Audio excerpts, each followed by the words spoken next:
Atenção, este vídeo tem spoilers. Desde que eu comecei a fazer vídeos aqui no YouTube, eu tenho exaltado o trabalho dos humoristas britânicos do grupo Monty Python. Mas eu ainda estava devendo um episódio totalmente dedicado ao terceiro e último longa original deles, O Sentido da Vida. Pois bem, esse dia finalmente chegou. Beleza, O Sentido da Vida não é o meu filme favorito do Monty Python. Esse posto vai para Em Busca do Cálice Sagrado. Mas eu ainda acho ele um filme excelente e muito importante. E tem uma coisa que faz esse filme se destacar muito na filmografia do grupo. Pra mim, O Sentido da Vida é a comédia mais desafiadora do Monty Python. E, consequentemente, é uma das comédias mais desafiadoras do cinema como um todo. E isso já começa com a estrutura do filme em si. Com os dois longas anteriores, os Pythons tinham adotado a mesma estrutura narrativa.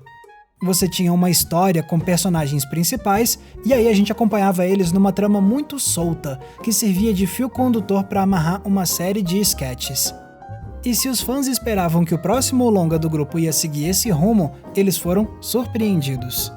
Acontece que quando eles estavam preparando o roteiro, os Pythons perceberam que eles tinham escrito ótimas sketches, mas que era muito difícil amarrar todas elas com uma história coesa e unificada. Por isso eles desistiram dessa ideia e decidiram assumir uma estrutura bem mais solta. O que conectaria todas as sketches diferentes seria um tema. Qual é o sentido da vida? Beleza, isso não era lá grande novidade para os humoristas, porque essa era a forma como eles estruturavam os episódios da série de TV que fez eles ficarem famosos. Mas agora eles tinham a oportunidade de levar essa ideia a outro patamar cinematográfico. Então, essa já foi a primeira maneira como o Monty Python desafiou o seu público com O Sentido da Vida, entregando algo num molde narrativo que ninguém esperava. E isso abriu muitas oportunidades para eles pirarem com o filme. A começar com a abertura do longa, porque ele começa não com o filme propriamente dito, mas sim com um curta-metragem dirigido por Terry Gilliam. Uma história totalmente surreal sobre velhos que transformam edifícios em navios piratas e atacam grandes corporações. É um curta estranho que se baseia num mundo burocrático que não é protagonizado pelos Pythons e que dura 15 minutos. Ou seja, o filme já nos dá as boas-vindas com algo que não era o filme que a gente estava esperando. E depois disso, finalmente começa a atração principal. A partir daí, vemos uma sketch mais absurda que a outra, todas elas organizadas em capítulos temáticos. E para ajudar a amarrar essas diferentes partes, vemos os Pythons adotarem transições visuais elaboradas. Não é à toa, então, que essa estrutura do filme cause estranhamento. Se a gente parar para pensar, esse é quase um filme-ensaio. Afinal, esse longa não é uma história propriamente dita, mas sim uma exploração filosófica. É tipo um ensaio audiovisual que nos apresenta as suas perguntas e seus argumentos na forma de sketches. Look, have you ever wondered just why you're here? Well, we went to Miami last year and California the year before that. Mas acima disso tudo, O Sentido da Vida é uma comédia desafiadora porque nela os Pythons querem testar o público o tempo inteiro. A cada sketch eles parecem buscar uma nova forma de nos deixar desconfortáveis, desorientados ou chocados. Um dos grupos que eles mais queriam cutucar, como de costume, era o dos religiosos. Como eu já comentei em um episódio passado aqui do canal, os Pythons sempre usaram as suas obras para trazer comentários ácidos sobre religiões, em especial as cristãs. E aqui eles não têm medo de serem ultrajantes. Basta olhar para a sketch com a família de católicos que se recusa a usar métodos contraceptivos, que é uma grande crítica à forma como muitos aderem cegamente a dogmas religiosos. E se não bastasse fazer piada com a situação, os Pythons ainda colocam as crianças para cantar isso aqui.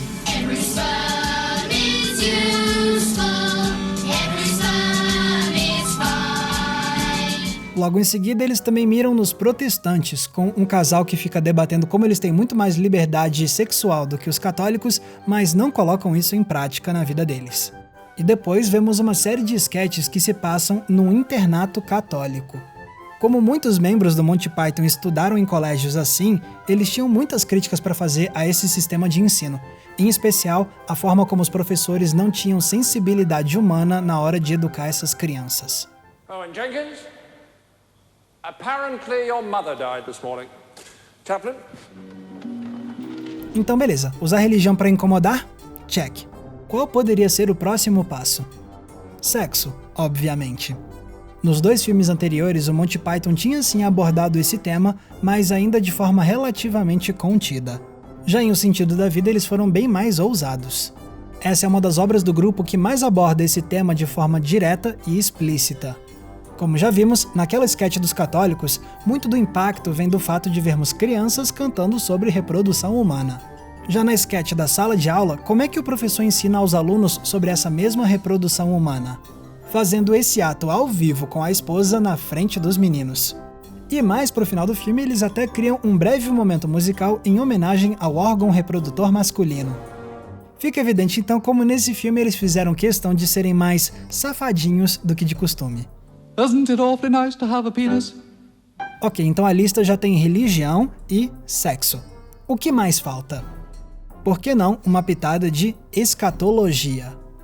Mais do que nunca, os Pythons quiseram chocar o público com reações de nojo. Em uma sketch, eles nos provocam com uma carne viva exposta depois que um personagem é atacado por um tigre. Em outro momento, ficamos horrorizados ao ver uma dupla abrir o tórax de um homem que ainda está vivo para roubar os órgãos dele, com direito a sangue jorrando e tripas expostas. Mas nenhuma cena da história do Monty Python ficou tão famosa pela escatologia quanto aquela protagonizada pelo Sr. Creosote.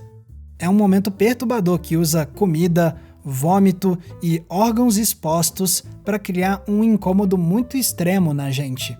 Se você ri nesse instante, é com aquele riso permeado por um sentimento de horror. Mas eu preciso ser sincero agora. As primeiras vezes que eu vi essa sketch, quando eu era adolescente, eu ri demais. Só que hoje eu não sei mais o quão engraçado eu consigo achar essa cena por conta da gordofobia que serve de motor para essa sequência. Eu reconheço que esse é um momento cinematográfico que alcança o seu objetivo de ser ultrajante. Essa é uma das cenas que mais fazem esse filme ser desafiador. Então ela tá totalmente alinhada ao propósito narrativo do longa. Mas ainda assim, a verdade é que hoje em dia eu já não consigo mais expressar admiração incondicional por essa sketch.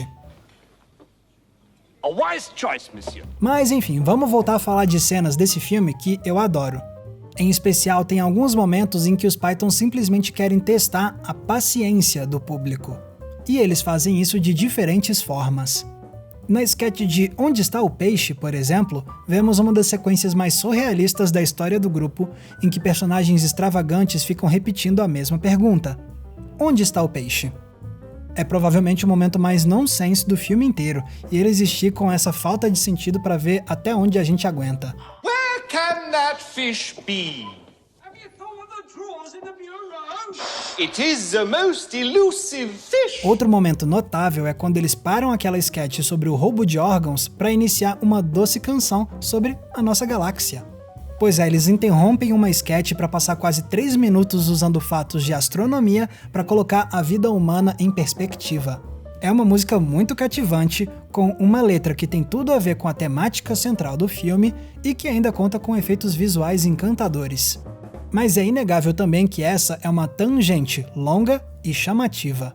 E se parte do público achasse isso incômodo ou desfocado, bom, paciência. The sun and you and me and all the stars that we can see are moving at 1,000,000 miles a day.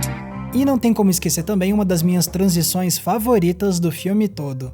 Ao fim de uma sketch, um garçom olha pra gente, começa a contar uma história, interrompe essa história e decide nos levar para algum lugar misterioso. O que se segue é uma longa sequência em que a câmera segue o garçom através de grandes distâncias.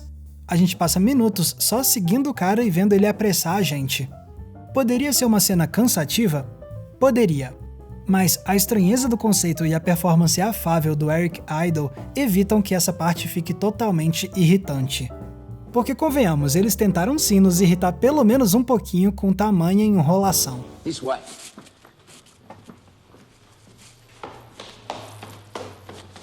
Come on, don't be shy. Agora que já falamos disso tudo, vamos dar uns passos para trás e perceber o elemento final que faz o sentido da vida ser desafiador. A pergunta que o filme se propõe a responder: qual é o sentido da vida? Não é comum vermos um filme de comédia se basear inteiramente em uma das perguntas mais difíceis já feitas pela humanidade. E o melhor é que os Pythons não tentam fugir dessa pergunta.